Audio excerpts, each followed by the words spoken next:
slight delay. Our mic did stop working as soon as I was about to start. So my name's Bianca and I'm going to tell you a little bit about our penguins, our very lazy penguins that we have here.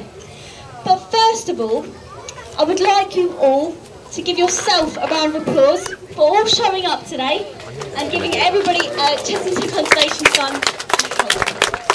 Thank you very, very much. We appreciate every single one of you coming along today. We really, really do. So, I'm going to tell you a little bit about our penguins that we have here at Chessington. Now, they are being a little bit lazy.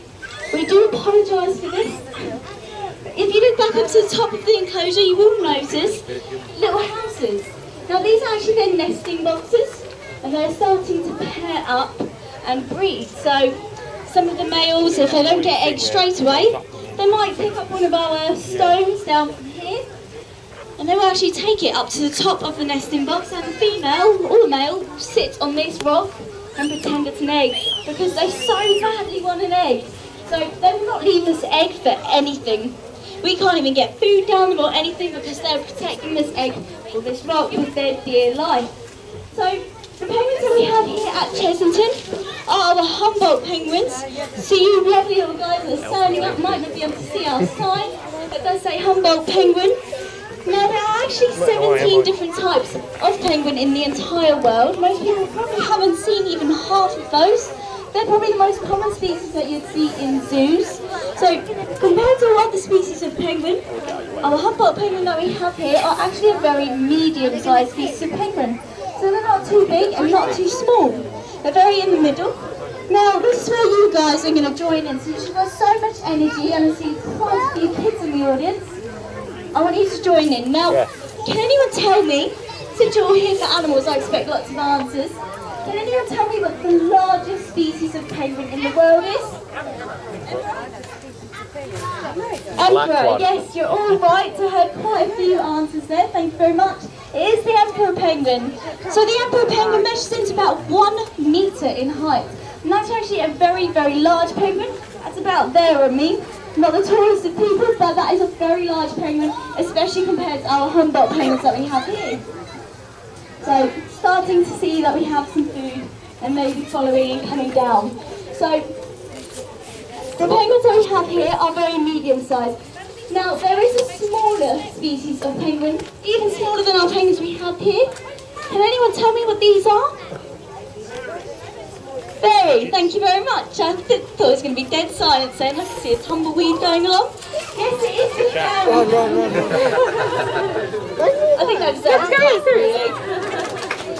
It's about time. They're a little bit unused to being fed at this time. I've probably never been fed at this time before, ever. So now that they're in the water, it makes it a little bit easier to describe things about them. So the fairy penguin and the emperor penguin and the Humboldt penguin have a lot of things in common. So when they're swimming like this, you can see perfectly the way that they look. So they have this in common. A lot of them have very similar coloration. So although some of them might have flickers of yellow or a little bit of blue, a lot of them, in fact all of them, have got white bellies and dark coloured backs. So when you can see them swimming on their bellies just there, this is where your imagination comes in now. I want you all to picture a big shark getting out of our sea life centre and getting into our penguin pool here. If you can picture this shark swimming below our penguin just here, swimming underneath us, and trying to find something for its dinner, our shark would actually not be able to spot our penguin very well, because this shark would be looking up and our penguin's white belly is going to blend in nicely with the lightness of the sky. And equally, if our penguin decided to go down deep into the water and pick up a fish, and our shark was above it, then their black backs are going to blend in with the darkness of the bottom of the sea. So their coloration and their built-in tuxedo is not for nothing. It helps camouflage them in the water and get away from these predators. So one other thing that you might notice about our enclosure here today, we don't have a cover. So we've got all our birds flying above us today, but our penguins still stay. Now, although they are birds, they are actually flightless birds, so they can't fly away. That's why we don't have to put a cover over for them to get away. They can't fly at all, so they won't get away. Although they can't fly and they aren't a type of bird, which you might think a little bit sad, they swim very quickly. Now, although they're being a little bit lazy, a bit dozy and clumsy this evening, they can swim really, really quickly. Now, can anyone tell me, or even just have a guess, how fast do you think our penguins can swim? How fast do you think they can swim? 2 miles an hour. Fast. I think 5 miles per hour? Fast? 25. About 10. The sea What do you lions think? are 25. 20. You're spot on. Yay. Well done. It is 20 miles per hour. So I think you knew that one. You must be a penguin boffin. So actually, it is 20 miles per hour. So in captivity, they can swim up to 20 miles per hour. That's really, really quick. And in the wild, it can even reach up to 30 miles per hour. Now, this is simply because they have got predators to get away from. So their predators include things like sharks and sea lions and stuff like that. But they've got other things to worry about too. And that's actually humans.